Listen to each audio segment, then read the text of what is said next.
So guys, আজকে আমি কি ক্যারেক্টারকে বানিয়েছি, আজকেই শুরু করেছি, আজকেই বানিয়েছি। তো আজকে আমি তাকে দেখাবো কেমন বানিয়েছি। আমি জানি ও খারাপ বানিয়েছি, কারণ আমি খুব খারাপ বানিয়ে, খুবই।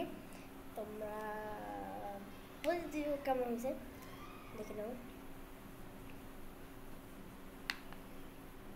কেমন হয়েছে। আমি জানি ভালো হলেই, বিছানা চুলটা কেমন হয় সেটা আমি জানি না, তাই এরকম হয়েছে।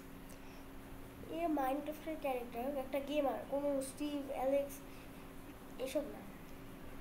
এই হেরোব্রাইনকে বানানোর চেষ্টা করতেছি তো আমি যা করছি এটাকে কেমন মানে তোমরা বলে দিও, ঠিক আছে? আর লাইক অ্যান্ড সাবস্ক্রাইব করে দিও। কেমন আছে তাড়াতাড়ি বলে দাও কমেন্টে। আর যে যাকে বানিয়েছি সে যদি বুঝতে পেরে থাকো তাহলে সেও আমাকে কমেন্টে বলো। আমি আর টাটা।